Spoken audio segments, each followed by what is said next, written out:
Bonsoir mesdames et messieurs et bienvenue au 16e numéro de votre émission 52 minutes chrono et à l'occasion du Nouvel An berbère, on vous souhaite une bonne année à Asgas, à Mougas pour tous les Algériens.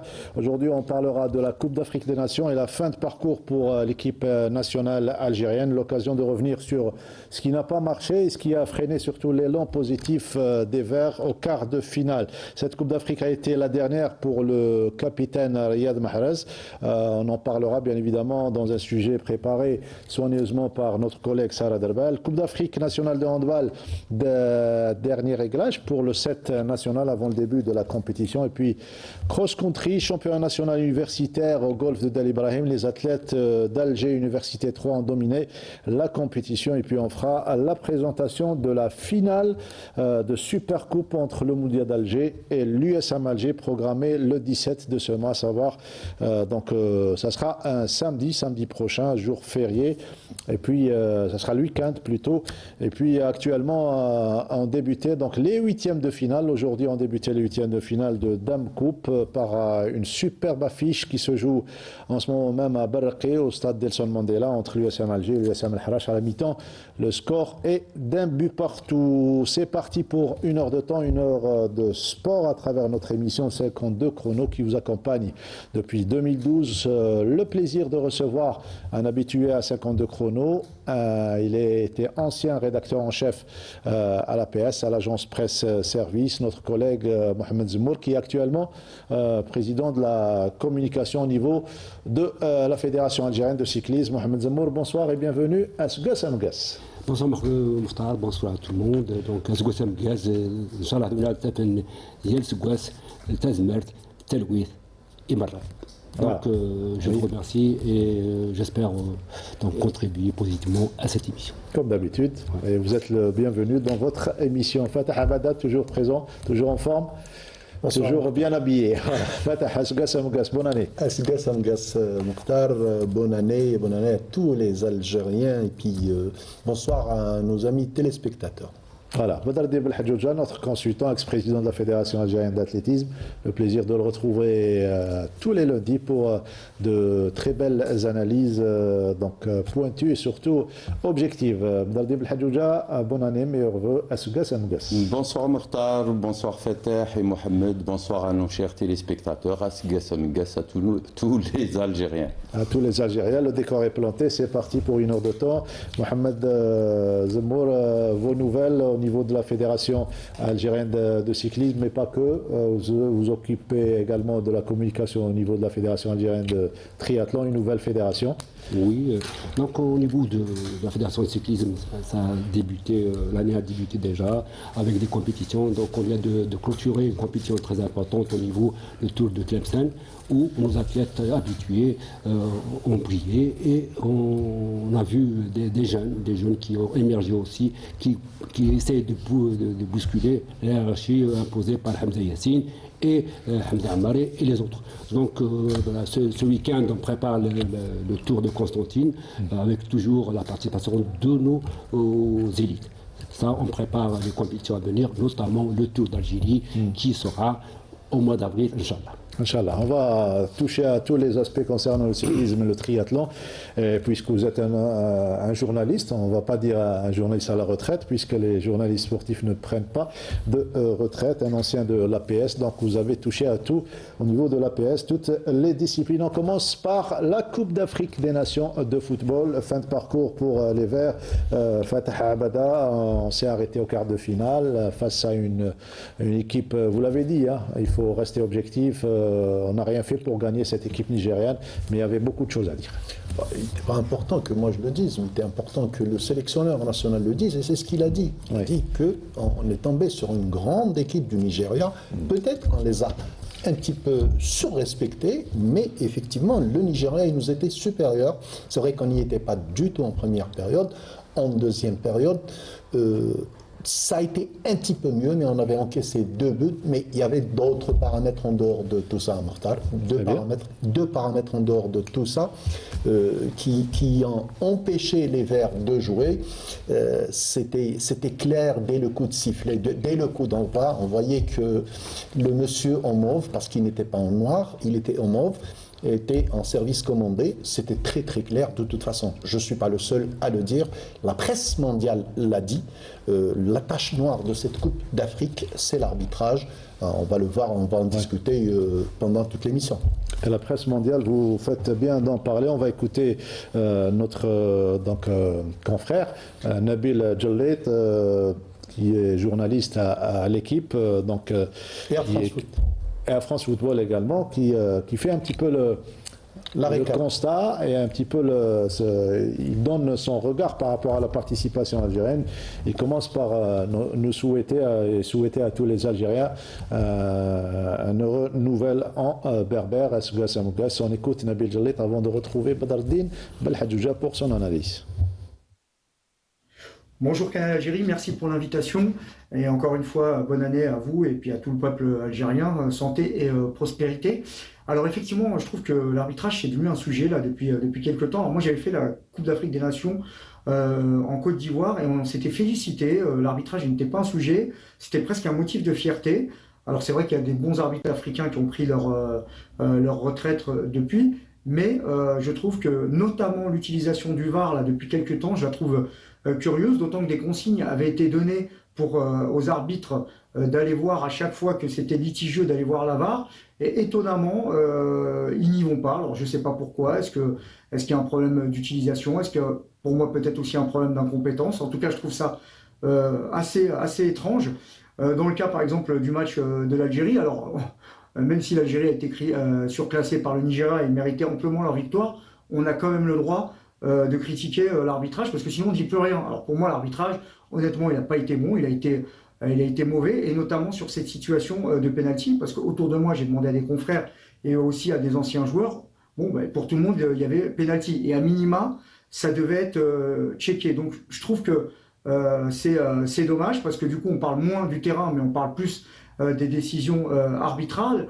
Après, également, ce qui est un peu étonnant et sur un sujet sur lequel il faudra travailler, c'est plus de transparence dans la communication et dans la désignation des arbitres. Sport News Africa, qui est un site très sérieux, a notamment évoqué des décisions tardives de nomination des arbitres, avec 6 fédérations africaines sur 8 qui se sont plaints d'avoir été prévenues aussi tard. C'est des choses qui n'existent pas, par exemple, dans une Coupe du Monde ou dans un Euro, comme des changements d'arbitre à la dernière minute, comme il y aurait eu, je mets bien du conditionnel, mais entre le Sénégal et le Mali, par exemple.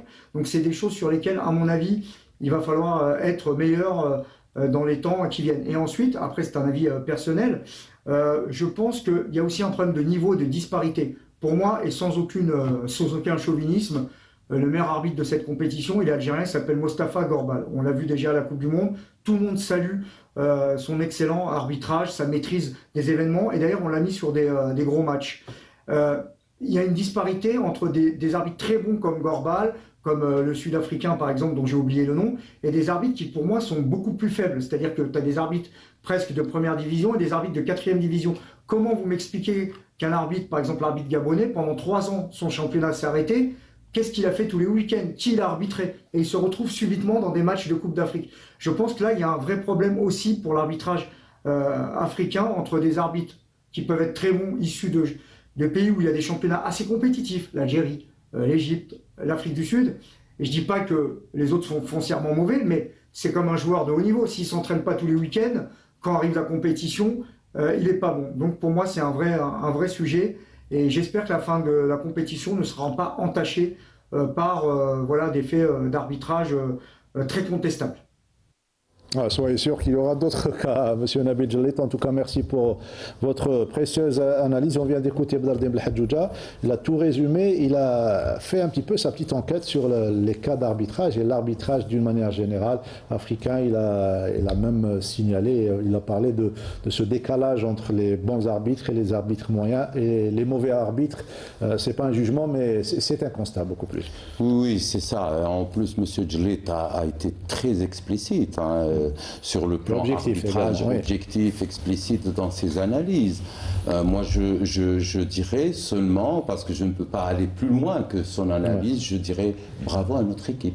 Il faut la féliciter. On a fait 5 matchs 4 matchs corrects et un match, bon, l'arbitrage a été contre nous, mais quand même, j'ai envie de dire qu'on n'a pas été à la hauteur pendant ce match. Hein, il faut le dire, sur le rectangle vert, le Nigeria a été meilleur que notre équipe. On n'a rien fait pour gagner. Il n'y a pas eu un répondant musculaire, j'ai pas senti, si vous voulez, l'engagement physique de nos joueurs. On a perdu beaucoup de duels, etc. Ça, il faut le dire.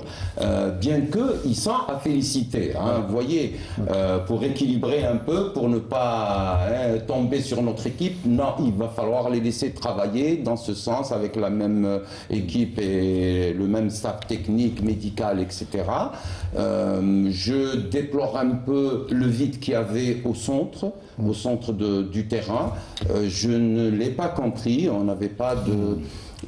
si vous voulez, les Nigériens avaient bouffé tous les espaces. Vers l'avant, il y avait, si vous voulez, un bloc bas sur le plan défensif, trop bas, collé au gardien de but. C'est tout ce que je peux rajouter par rapport à nos amis M. Djellit et M. Fatah. Donc je ne pourrais pas aller plus loin. Non, mais simplement, vous avez tout dit aussi, hein, vous avez tout dit, vous avez complété, parce que ce que vous dites n'est pas faux. Effectivement, le Nigeria était meilleur. Sauf que, pourquoi je reviens toujours vers l'arbitrage? Parce que, Badrou, le football, comme tous les sports, c'est pas une science exacte. Donnez-moi mon penalty, laissez-moi marquer le penalty, et on verra ce qui se passera après. Ça aurait changé la donne. Absolument. Je suis d'accord avec toi, mais vous savez, à la dernière séance qu'on même sur le plan mental, Badrou, même sur le plan mental. Justement, c'est tout le monde qui en parlait avant le match. Ça veut dire que on s'y attendait. Hein. Or, les joueurs devaient être préparés sur ce plan mental concernant l'arbitrage. Ouais, surtout, Mohamed, Je dirais simplement que lors de ce match contre le Nigeria, comme on l'a dit, était supérieur. Donc on n'avait pas besoin de cet arbitrage scandaleux. Le Nigeria n'avait pas besoin de ça. Le Nigeria n'avait pas besoin de cet arbitrage. Donc je dirais que le Nigeria a mérité sa victoire, mais on aurait possible qu'on aurait changé la donne du résultat. On m'avait posé la question si, d'après vous, qui allait être champion dans cette édition. Je leur ai simplement répondu que c'est la seule édition que je connais dorénavant, déjà, qui va gagner le titre. Oh, mais c'est très clair. Il y a même un journaliste étranger. Alors, je vais reprendre son expression, Mokhtar, je vais reprendre ses termes. Il a dit, arrêtons cette mascarade, remettons-leur le trophée, et voilà, on n'en parle plus. L'organisateur tricheur. Absolument. Moi, je voudrais rajouter quelque chose. Nos responsables, si vous voulez, le président de fédération, qui est ministre, etc., il ne faudrait pas qu'on soit naïf. C'est la Confédération africaine. Il y a eu des scandales auparavant, depuis les années 70, il ne faut pas l'oublier. Donc, on s'y attendait, mais il ne faudrait pas être naïf. Il faut se préparer en conséquence. Il faudrait qu'on ait nos membres au niveau de cet exécutif. C'est ça le travail de... voyez, il faudrait qu'il y ait nos représentants à tous les niveaux. On est en train de parler de cas d'arbitrage. Raouf Hamouche nous retrace les cas qui ont eu lieu donc, durant cette Coupe d'Afrique des Nations et avant même le déroulement des demi-finales et la finale. La mémoire du football africain retiendra cette 35e édition de la CAN comme une page sombre, marquée du sceau du scandale.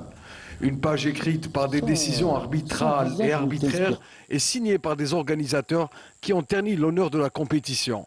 Longtemps dissimulées, ces pratiques ont aujourd'hui éclaté au grand jour, mettant à nu les dérives qui fragilisent la crédibilité du football africain. Et pour preuve, la retentissante polémique arbitrale ayant désigné le Sénégalais Issa Sy pour diriger la rencontre entre notre sélection nationale et le Nigeria n'a surpris personne parmi les observateurs avertis de la CAN, tant les décisions contestables se sont multipliées au fil du tournoi. Si la CAF voulait sortir l'Algérie de cette CAN, elle y est parvenue en confiant le match à un arbitrage très faible. Dès le début, les décisions ont pénalisé l'Algérie et tout au long de la rencontre, l'arbitre a clairement empêché l'équipe de jouer. Ce n'est pas la première fois qu'un pénalty évident en faveur de l'Algérie vu par le monde entier échappe à l'arbitre. Une décision lourde de sens dans un scénario où tout semblait programmé pour écarter un concurrent sérieux au titre. Et ce ne sera sans doute pas la dernière. La succession de cartons injustifiés brandis contre les joueurs algériens confirme que ce qui s'est produit lors du match Algérie-Nigeria n'était ni un incident isolé, ni une simple erreur humaine, mais la volonté d'un système arbitral soigneusement orchestré dès le départ. Après qu'on gagne un petit peu de temps et qu'on leur donne leur coupe directe et qu'on arrête de me prendre moi pour une bille en tant que spectateur, qu'on arrête d'insulter le foot et qu'on arrête d'insulter ceux qui jouent au foot, les joueurs, parce que c'est les premières victimes. Ce que j'ai vu ce soir est invraisemblable. Les Marocains sont les plus grands tricheurs d'Afrique. Et qui dit tricheur va de pair avec mensonge, fourberie, tout ce qui est har. Les dérives arbitrales ont atteint leur paroxysme dans les dernières minutes de la rencontre face à la Tanzanie. Une sélection, elle aussi, privée d'un pénalty, pourtant jugé incontestable à l'échelle mondiale, après une faute évidente sur l'attaquant tanzanien. Et ça ne s'arrête pas là, puisque le Cameroun, à son tour, rejoint la liste des victimes en quart de finale, contraint d'avaler l'amertume de 2 pénaltys flagrants non accordés. À ce rythme, ces dérives et scandales semblent loin de prendre fin. Ni le Nigeria, pourtant favori, ni son futur adversaire en finale ne devraient échapper à un arbitrage déjà acquis à la cause d'un champion désigné à l'avance. Et tout cela devant la passivité de la Confédération africaine et même de la FIFA qui n'a pas réagi. Il n'y a pas eu de réaction juste après pour au moins poser la question à monsieur l'arbitre. Qui est censé être assermenté. Donc, pourquoi il n'a pas checké l'action du penalty c'était flagrant. La main était décollée du corps. Donc, il y avait toutes les informations pour se diriger au moins vers la VAR pour demander est-ce qu'il y avait vraiment penalty ou pas. L'instruction de l'instance suprême du football mondial, à savoir la FIFA, était très claire à l'instauration de la VAR. Au moment d'un litige, on va vers la VAR. On perd 2 minutes, on les récupère en fin de match. Le problème ne devrait pas se poser. Nabil Djellit m'avait dit en aparté, Mokhtar, pour revenir à notre ami Nabil, il m'a dit, comme je n'ai pas de preuve de corruption, je préfère dire incompétent. Mais au fond de moi-même, je sais que ce n'est pas de l'incompétence parce qu'il faudrait être aveugle pour ne pas voir ça. Et, des gens mal intentionnés. Tout à fait, tout à fait. Et en plus, ce n'est pas un cas isolé. Ce n'est pas un cas isolé, cas de la Tanzanie, cas du Cameroun, et à chaque fois c'est comme ça. Et moi, ce que je prédis pour après-demain, Mokhtar, c'est que nos amis du Nigeria, que j'aime beaucoup, parce que c'est une équipe que j'adore, ils jouent un bon football, physique, technique, athlétique et tout, et bon, ils vont prendre de la même tasse. Ils vont prendre une belle gorgée de la même tasse. Et vous allez en tout cas, c'est sûr qu'ils vont perdre. Ah, c'est clair. Ça, c'est une information à donner avant le match. Ça, c'est clair. Voilà, c'est pas. On aurait aimé voir l'Algérie être sacrée encore une 3e fois, et surtout pour un grand Riyad Mahrez qui quitte pas la compétition, mais surtout, ça sera sa dernière Coupe d'Afrique des Nations. Le sujet est signé Sarah Derbel.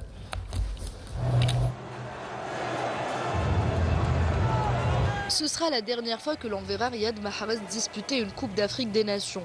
À 34 ans, le capitaine emblématique, aujourd'hui joueur d'El Ahly en Arabie Saoudite, tourne une page importante de l'histoire du football algérien, à l'occasion de cette édition 2025. Riyad Mahrez, l'un des plus grands joueurs de l'histoire des Verts, n'a pas pour autant pris sa retraite internationale. Il participera certainement à la prochaine Coupe du Monde, mais a choisi de mettre un terme à son aventure continentale, faisant de cette CAN la dernière de sa carrière africaine. Dans ce tournoi, Mahrez a une nouvelle fois répondu présent. Il termine meilleur buteur de l'Algérie avec 3 buts, un début de compétition impressionnant, marqué par un doublé face au Soudan permettant aux Verts de s'imposer 3-0.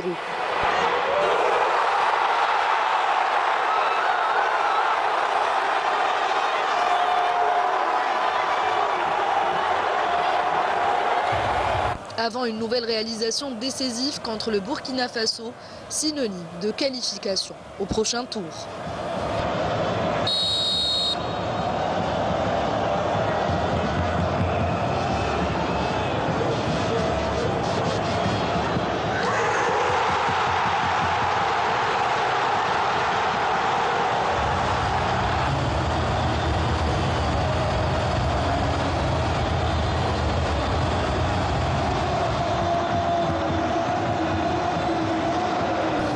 équipe nationale en 2014, Riyad Mahrez a été un élément majeur pendant 12 années, incarnant le talent, l'élégance et le leadership. Son parcours reste marqué par le titre remporté. En 2019, la Coupe d'Afrique des Nations avec les Verts, un sacre historique, le deuxième de l'histoire de l'Algérie.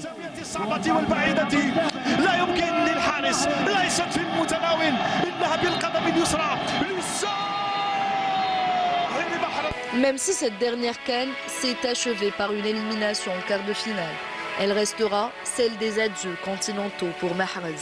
Avec 37 buts en sélection, il demeure l'un des plus grands buteurs et leaders de l'histoire du football algérien. Un dernier défi l'attend encore sous le maillot de l'Algérie, la Coupe du Monde, où Riyad Mahrez pourrait continuer, une dernière fois peut-être, à faire rêver tout un peuple.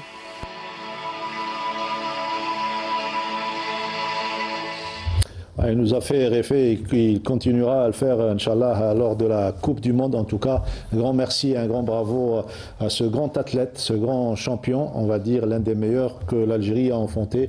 Mohamed Riyad, c'est un exemple pour toute la jeunesse algérienne. Je dirais bravo et merci pour Mahrez pour cette participation à la Coupe d'Afrique, parce qu'il se projette dans sa tête déjà pour la Coupe du Monde. J'espère qu'il sera avec l'équipe nationale au rendez-vous de ce grand rendez-vous mondial. Il a gagné une Coupe d'Afrique, il est arrivé en quart de finale, un parcours exemplaire, plus une technicité, un grand joueur, il donc gardera comme nos idoles d'Afrique. Fatah, un mot rapidement. Ouais. Le maître mondial incontesté du contrôle, c'est pas moi qui le dis, on le dit du nord au sud, d'est en ouest. Le maître incontesté du contrôle. Plus de tout ça, Mokhtar, parce que c'est pas à moi de juger ses qualités techniques, c'est un géant. C'est un garçon d'une grande humilité et il a été leader. Un vrai professionnel, complet, un vrai capitaine. Mokhtar, s'imposer à Guardiola à Manchester City, c'est pas à la portée de n'importe qui. Évident. Donc c'est très très simple. Il avait tout d'un grand et c'est un grand. Il restera grand. Riyad Mahrez, tout simplement grand footballeur et grand personnage. C'est quelqu'un de très très sage. Je lui souhaite une grande Coupe du Monde avant de mettre fin à sa carrière. Inch'Allah, voilà une belle Coupe du Monde, une belle participation. D'autres titres également en Arabie Saoudite avec son club respectif. Avant de parler handball, petit détour par le stade Nelson Mandela où se déroule la première rencontre, huitième de finale donc entre l'USM Al Harrach et l'USM Alger. On avait laissé le score un but partout entre ces deux formations. On va écouter Sid Ahmed Bouraïb qui commente cette rencontre. On le retrouvera ce soir pour le commentaire au complet. De centre de Merili, dégagement de la défense, ballon toujours pour les Usmistes. Racha sur son côté droit, le centre de Racha et la sortie de Chaouchi. Il relance rapidement.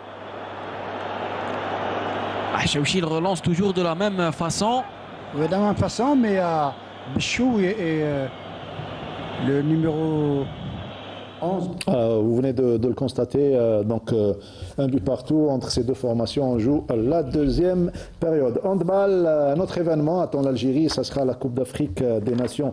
Ça sera du 21 au 31 janvier au Rwanda. La sélection algérienne des seniors messieurs, bien évidemment, a récupéré l'ensemble de ses joueurs blessés, ce qui lui permettra de disputer ces deux rencontres. Les images, s'il vous plaît.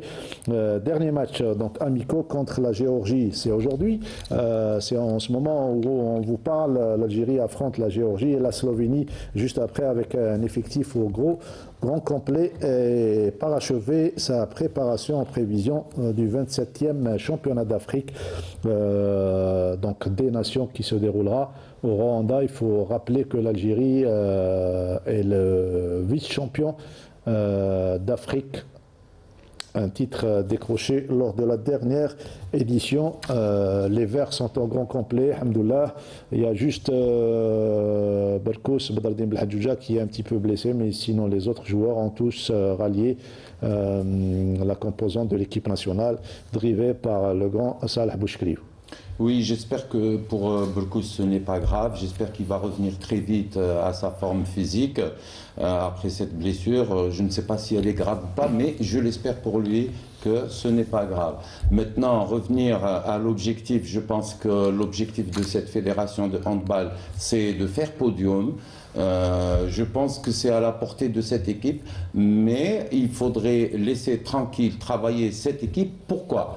Parce que tout simplement, c'est une fédération qui a traversé vent et marée. Ouais. C'est une fédération qui a été perturbée par des changements. Donc, il n'y a pas eu une stabilité. Aujourd'hui, il y a une nouvelle équipe technique. Il va falloir les laisser travailler. Mais comme Monsieur le Président de la République l'a dit, il va falloir donner les moyens à cette fédération.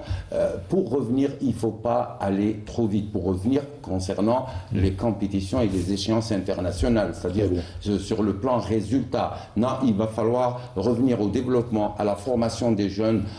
Nous avons reçu à plusieurs reprises le président de la fédération. Je m'attendais quand même à des propositions telles que, par exemple, pourquoi ne pas signer une convention avec une grande nation de handball, pas pour tenir l'équipe nationale, mais pour former des jeunes de 16 et 18 ans. Voilà des mécanismes qu'il faut mettre en place. Par exemple, l'élargissement des effectifs sur le territoire national. Cette fédération a besoin de ces mécanismes. Je finirai par dire, pourquoi pas, un autre système de compétition. Pour le championnat national. De voir les écarts dans notre championnat de, je ne sais pas, une dizaine de buts, une dizaine de points entre une équipe et une autre équipe de division 1. Voilà un peu la situation de cette fédération. Donc, je l'espère, pour bientôt un plan d'action, une feuille de route qui va remettre sur rail cette fédération qui a donné tant de satisfaction. Mohamed. Donc je dirais que la stabilité retrouvée au niveau de la fédération a permis à l'équipe nationale d'évoluer dans de bonnes conditions. La preuve, la préparation qui se fait actuellement, donc, il se fait dans de bonnes conditions, avec des matchs amicaux, avec de préparation. Ils sont importants, les matchs amicaux. Ils sont très importants pour la mise à quelques jours de la compétition. Ça va démarrer dans quelques jours. Le 21, donc le 21, avec les matchs amicaux qui se sont déroulés, l'entraîneur national est plus ou moins satisfait de l'évolution du joueur. Il a fait son analyse. Je pense qu'on arrivera avec un groupe soudé et prêt à la compétition. Le premier responsable sur cette équipe, donc l'entraîneur national Salah Bouchkriou, il livre ses impressions. Il était contacté par Tawfiq Derbel. Bon, le stage se déroule dans de très bonnes conditions, que ce soit l'hébergement, la salle d'entraînement, les séances de récupération. Les joueurs sont bien pris en charge, parfaitement pris en charge, je dirais. Sur le plan sportif, on a joué un match contre la République tchèque. L'équipe tchèque, peut-être, elle a été il manquait quelques joueurs de l'équipe tchèque qui évolue en Allemagne. Le même cas, notre équipe, il y a l'absence de Berkous, de Abdi, de Khalifa. Je pense que le rendement a été acceptable sur tous les plans, sur le plan défensif, offensif, montée de balle. Le seul problème, c'était le repli défensif, où on a encaissé 10 buts, et 10 buts, c'est un peu trop pour gagner des matchs. Bon, pour le deuxième match, je pense qu'on a fait un très mauvais match, sur le plan surtout réussite. On a raté 20 tirs, dont 10 face à face, en plus 9 fautes techniques. Ça veut dire 29 balles à rater. C'est beaucoup. C'est, je dirais, très difficile de gagner un match avec 29 balles à rater. Maintenant, sur le plan repli défensif, on devait améliorer le repli défensif. Et aussi sur le plan attaque, la rigueur, il manquait de la rigueur, il manquait de rigueur. Chaque balle a son importance. Ça n'a pas été le cas pendant le match du Koweït. Et c'est pour ça qu'on a perdu le match, malgré l'absence de joueurs de clé de l'équipe, Zennadi, Berkous, Abdi, Khalifa. Mais ce n'est pas une raison de perdre un match avec cette manière-là. Maintenant, il nous reste 2 matchs. On va jouer au complet. 2 matchs difficiles. L'un contre la Géorgie, qui est une très bonne équipe. et l'autre contre une équipe slovène qui est classée première dans le championnat slovène. Inch'Allah, on va améliorer améliorer surtout le repli défensif et la rigueur en attaque. Pour le choix des joueurs, ça s'est basé surtout sur c'est essayer de trouver des doublures et aussi des joueurs qui jouent en défense et en attaque. On avait une idée dès le départ, mais ça s'est concrétisé, je dirais, à 90%. Ça a été difficile de choisir 18, ça veut dire enlever 5 joueurs, ça a été difficile, mais il fallait faire un choix et essayer de faire un bon résultat, Inch'Allah. Maintenant, pour le pronostic, nous on vise la deuxième place, c'est-à-dire minimum la finale. Je sais que c'est difficile parce qu'il y a beaucoup de changements dans l'équipe, mais tout dépend aussi de la motivation des joueurs. Inch'Allah, on sera prêt pour atteindre notre objectif. Salah Bouchkri, entraîneur national, le constat à travers ce stage qui se déroule en Slovénie. On revient au stade de Barraqi où le score apparemment a changé. L'USM Alger a inscrit le deuxième but. On arrive pile poil avec le second but. Fatah Abada, c'est bien parti pour l'équipe. Tout à fait. De toute façon, ça a toujours été comme ça, disputé. L'USM Harash, la JSK lui réussit. Les deux unions. Voilà, tout simplement. Mais avec l'USM Alger, c'est souvent comme ça. Mais de toute façon, c'est un bon match. C'est tout le monde qui est en train de dire que c'est un très bon match. Voilà, très beau duel qui tient toutes ses promesses. Je reviens donc pour dire que l'Algérie est versée, je parle de handball, je reviens au handball, donc dans le groupe A de la 27e édition de la CAN du 21 au 31 janvier. L'Algérie débutera face au Nigeria le 21 janvier à midi, puis le Rwanda le 22 janvier à 18h avant de clôturer face à la Zambie le 24 à midi. Cross-country, championnat national universitaire au golfe de Dali Ibrahim, domination des athlètes d'Alger Université 3, là où Badardine Belhadjouja a enseigné la matière d'éducation physique, c'est bien ça? J'enseignais la méthodologie de l'entraînement et la spécialité athlétisme. Voilà, en tout cas, les athlètes... je suis content, ça doit être des étudiants de mon ancien institut et ça me fait énormément plaisir. Tout cela en image avec Samia Chichou qui a couvert l'événement. Ils étaient 146 athlètes, dont 50 dames, à prendre part ce week-end au championnat universitaire de cross-country, dont le coup d'envoi a été donné par le ministre de l'Enseignement supérieur et de la Recherche scientifique, Kamel Badari. Une course qualificative au championnat du monde qui se déroulera en Italie. Chez les dames, sur la distance de 4 km, la victoire est revenue à Azaïj Enfel Hayet de l'Université d'Alger 3, qui s'est imposée au terme d'une course maîtrisée. Elle devance Belbouez Ahlem de l'université de Tizi Ouzou, tandis que la troisième place est occupée par Ben Slimani Ait El Houda de l'université d'Alger 3. Par équipe, l'université d'Alger confirme sa domination en s'adjugeant la première place devant l'université de Tizi Ouzou, alors que celle de Blida complète le podium. بالنسبة للسباق اليوم قدرت نحقق مرتبة أولى على مستوى مسافة 4 كيلومتر. بالنسبة للسباق كان سباق سهل ليا، كان عداءات كامل في المستوى. إن شاء الله تأهلنا إلى بطولة العالم مقامة في إيطاليا إن شاء الله، وإن شاء الله نقدروا نشرفوا الجزائر أحسن تشريف ونرفعوا العلم الجزائري إن شاء الله في إيطاليا إن شاء الله. تحصلت على المرتبة الثالثة، ميدالية برونزية. سباق كان صعيب صح، الحمد لله المرتبة تحصلت عليها.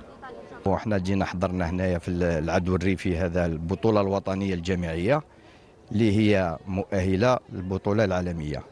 احنا كالرابطة الرياضية الجزائرية لولاية الجزائر للرياضة الجامعية جبنا نخبة اللي جاوا شاركين هنايا، وعندنا عدائين اللي ربحوا في الكور اللي راهم مؤهلين ديجا في البطولة العالمية.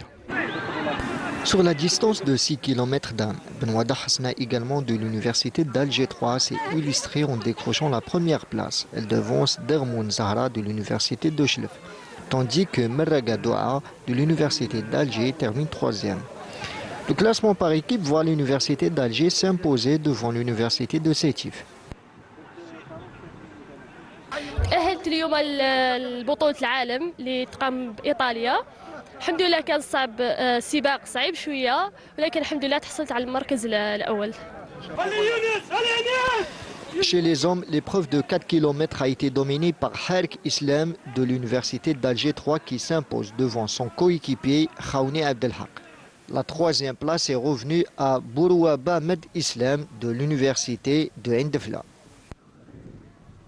الحمد لله اليوم فزت بالبطولة الوطنية للعدو الريفي الجامعية المؤهلة لبطولة العالم إن شاء الله في إيطاليا. كان تنظيم رائع، نشكر الاتحادية الجزائرية للرياضة الجامعية على التنظيم هذا الرائع في ميدان الجولف، وإن شاء الله نشرفوا الجزائر في المحافل الدولية إن شاء الله، خاصة بطولة العالم إن شاء الله نحققوا أحد من الميداليات الثلاثة إن شاء الله. Par équipe, l'université d'Alger s'adjuge la première place, suivie de Sougharas, tandis que l'université de Ouergla termine en troisième place. Enfin, sur la distance de 10 km, Ouzani Youssef de l'université de Boumerdes remporte l'épreuve devant Boudiaf Anwar de l'université d'Alger 3. Mana Abdelhak de l'université de Tébessa complète le podium. الحمد لله وفقني ربي وتحصلت على المرتبة الأولى في السباق اليوم في البطولة الوطنية الجامعية، وتأهلت للبطولة العالمية في دولة إيطاليا. نشكر المدرب تاعي الياس بالخير والوالد تاعي واصحابي اللي وقفوا معايا باش حققت هذا الإنجاز، وإن شاء الله نشرفوا الجزائر أحسن تشريف في البطولة العالمية إن شاء الله. Par équipe, l'université d'Alger décroche la première place devant l'université de Tébessa, alors que l'université de Guelma termine troisième. Le prochain championnat du monde universitaire de cross-country aura lieu les 14 et 15 mars 2026 à Cassino, en Italie. Très belle couverture de Samia Chichou. Ça vous remonte des souvenirs, hein, le parcours de... Déjà, l'un des meilleurs pour le cross au niveau international. Mondial, oui. Mondial. Donc, je dirais que pour cette compétition, heureusement, il y a la conjugaison des efforts entre les deux ministères. Ça a donné une compétition très importante. La présence du ministre aussi a encouragé les organisateurs à rivaliser avec une compétition de ce niveau, et avec la cerise sur le gâteau, la qualification de 12 athlètes pour les championnats du monde en Italie le 14 mars prochain. Donc on aura 3 filles juniors pour le cross-court et 3 filles au cross-long, et la même chose pour les garçons. Donc 3 garçons pour le cross-court et 3 filles pour le cross-long. Donc on souhaite déjà une bonne préparation d'ici là, parce que ça nous reste au moins un mois, et pour une bonne présentation de l'équipe nationale. Et le sport universitaire qui est un vivier, qui doit être un vivier pour le sport civil et pas le contraire. Je dirais que non. Pourquoi non? Parce que les étudiants arrivent à 18, 19 ans, ça veut dire qu'ils sont déjà structurés dans des clubs. Sauf si on change carrément, on opte pour une autre formule, c'est-à-dire que l'université devient un club civil. Comme aux États-Unis. Ce qui m'a agréablement surpris, ce sont les déclarations de ces jeunes étudiants athlètes. Ils connaissent déjà les critères de sélection pour un championnat du monde. Voyez-vous, donc ils savent. Donc les critères ont été déjà élaborés bien avant. Ça veut dire que le championnat d'Algérie universitaire de cross-country est un passage obligatoire. Donc les athlètes se placent déjà, et ça c'est merveilleux. C'est ce qu'on ne voyait pas auparavant. C'est vrai. C'était très beau, Mokhtar. Tu me permets, c'était très beau. Moi, j'étais en train de les observer. Et surtout, Bedrou, alors, quand il voit une fille ou un garçon... c'est un athlète, Mohamed Zemoura. Oui, non, mais je sais. Mais c'est le fils à X, c'est le fils à Y. Il connaît tous les papas, tous les mamans. C'est-à-dire que c'est vraiment un dinosaure dans cette formation-là. Bedrou connaît tout le monde. La jeune Azaïd. En athlétisme, c'est comme ça. C'est familial. Moi, c'est mon frère qui m'a amené vers l'athlétisme, voyez-vous. Donc, c'est familial. C'est quand vous allez voir une compétition au Stade Annexe, vous allez voir le grand-père, le père et le fils. La fille Azaïd, ses deux parents étaient grands champions. Donc Nasriya et Yahya Azaïd, donc étaient grands champions de fond, surtout 5000 et 10 000 et courses sur route. Même Daraji Harek et Madame Harek également. La grande famille, donc avec Mariam également athlète, toute la famille s'y met autour du projet. Absolument. Et c'est bien. bien, c'est une bonne chose. L'esprit sain dans un corps sain. Allez, on revient au sport roi, le football, avec une compétition qui arrive. Donc, ça sera le samedi 17 de ce mois, 17 janvier. Une superbe affiche de Super Coupe d'Algérie entre le tenant de la Coupe d'Algérie de la saison dernière et celui qui a remporté le titre de champion d'Algérie. C'est le principe même, Mortar, le détenteur, le champion en titre et le détenteur du trophée de la Coupe. Il faut dire que c'est la 21e édition, le 21e match du nom. Et c'est entre deux clubs, le hasard a voulu que ça soit deux clubs j'allais dire, du même quartier. Ouais. Et c'est ce qui était intéressant, on va le voir le VTR, la présentation du trophée. Il faut dire que une semaine avant, oui. Absolument, le président de la Ligue de football professionnel, M. Mohamed Amin Misloug, ainsi que le SG, M. Malad Boussafar, ont mis le paquet sur cet événement pour garantir une réussite maximale. Ça va être le spectacle, le show et aussi l'appel à l'esprit de la discipline, de la fraternité, qui est le principe même du sport. La caméra en face, présenter le VTR de la personne qui a préparé le sujet que vous ne connaissez pas. Oui, alors c'est moi qui ai préparé ce sujet parce que voilà, l'avantage d'avoir été présent dans ces deux présentations. On va regarder le sujet, on reviendra avec notre ami Mokhtar Ahmani. La Supercoupe Mobilis 2025 se prépare dans une ambiance exceptionnelle, empreinte d'attente et de passion. Il s'agira de la 15e édition de cette prestigieuse compétition, devenue au fil des années un rendez-vous incontournable du football national. Cette édition mettra aux prises deux monuments du football algérien, le Mouloudia Club d'Alger, champion d'Algérie en titre, et l'Union sportive de la Médina d'Alger, actuelle détentrice de la Coupe d'Algérie. Deux clubs frères partageant la même ville, la même histoire et une rivalité légendaire qui vont se retrouver pour la 3e fois en Supercoupe. خاوة ما تفقناش العداوة وان شاء الله يكون في تريبين فير بلاي احنا نقولوا له ميور كاع صايد باغي في واكب لونسي وعليك نغني نزيد نكومبوزي جيت كلم فيني بحبك مدوزي حياتي ساكري ما عنديش تانية شوف بتجري يا مدي زاهية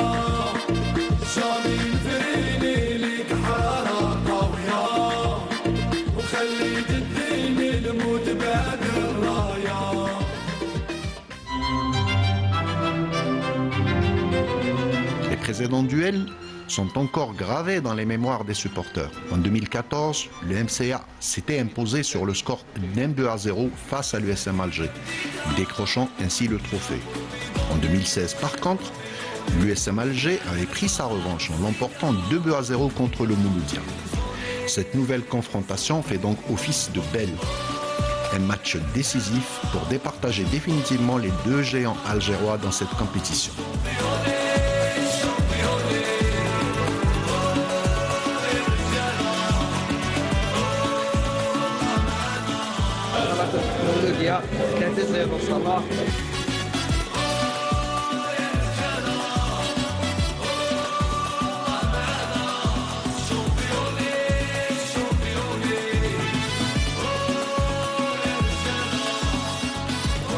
Consciente de l'importance de cet événement, la Ligue de football professionnel a mis les grands moyens pour assurer une organisation à la hauteur. Parmi les initiatives marquantes, la présentation officielle du trophée dans les fiefs respectifs des deux clubs a été particulièrement appréciée. Cette opération a permis aux supporters et aux familles des deux camps de découvrir de près le précieux trophée, de prendre des photos souvenirs et de vivre pleinement l'effervescence de l'avant-match, renforçant ainsi l'aspect festif et populaire de cette Supercoupe. Tout est désormais réuni pour faire de cette édition 2025 un grand moment de football, placé sous le signe de la rivalité saine, du spectacle, de la passion et du fair play. Rendez-vous est donc pris pour le samedi 17 janvier à 17h au stade Nelson Mandela de Berraki, pour cette belle empoignade qui nous donnera le nom du 15e détenteur de ce prestigieux trophée. Très belle présentation signée Fatah Abada. On a vu hier une superbe finale de Supercoupe d'Espagne entre le Real et le Barça. Match à 200%, 3-2 pour le Barça. Cette affiche également ne manque pas d'intérêt sur le plan international. Oui, effectivement, Mokhtar, mais vous savez, cette Supercoupe-là, à travers le monde, surtout dans les championnats européens, est une coupe de prestige. C'est-à-dire, le détenteur, celui qui gagne, il gagne en prestige. On était en train de dire, c'est les deux équipes frères, les deux clubs frères, le SM Alger et le Mouloudia d'Alger. Et c'est une question de suprématie, de leadership, mais dans un esprit sportif, moi j'en suis certain. On sera en rendez-vous, ça sera en direct sur les chaînes de la télévision algérienne, samedi 17 janvier à partir de 17h. On termine par le golf. Vous aimez le golf?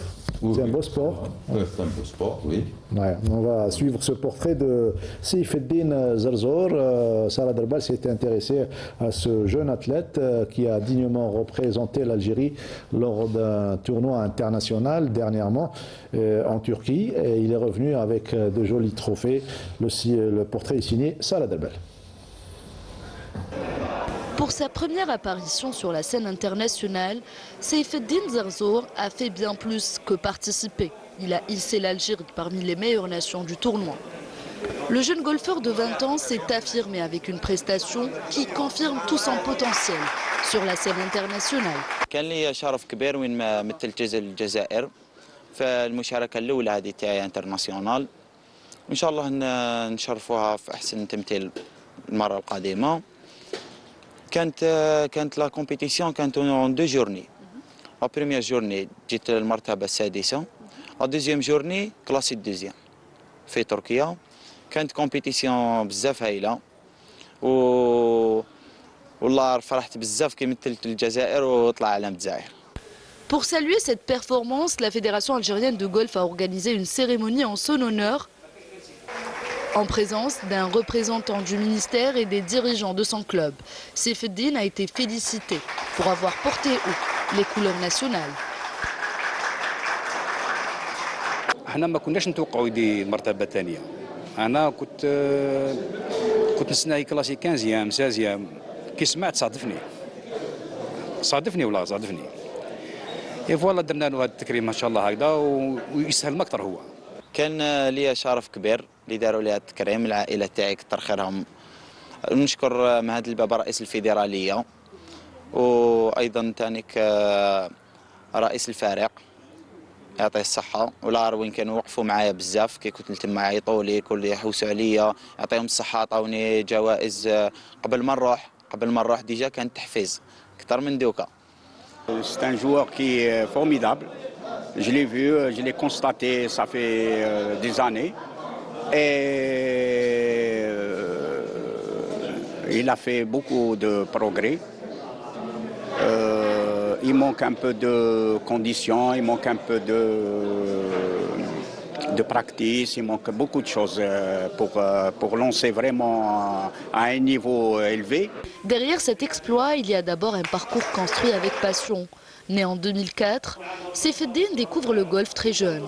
Il s'accroche malgré les difficultés jusqu'à se forger un palmarès solide. بديت هذه الرياضة في العمر 5 سنين. نسكن اكوتي دو غولف اكوتي دو تيران دو غولف.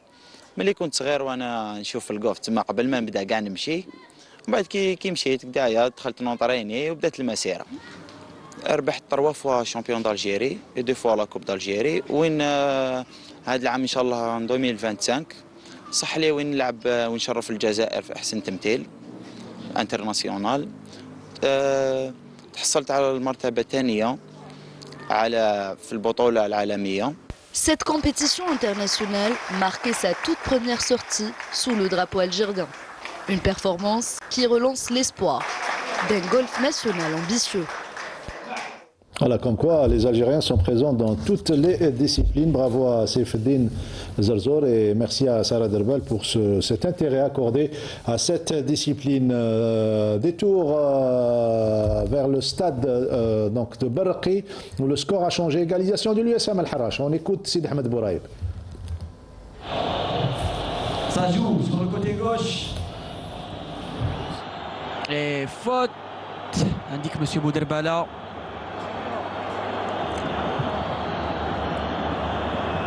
Alors qu'il reste un joueur à terre, 6 minutes de temps additionnel, Ahmed Laribi. Tout peut changer en 6 minutes. Tout à fait. C'était il y a Bouderbala au duel avec l'Eshab. Faute de l'Eshab.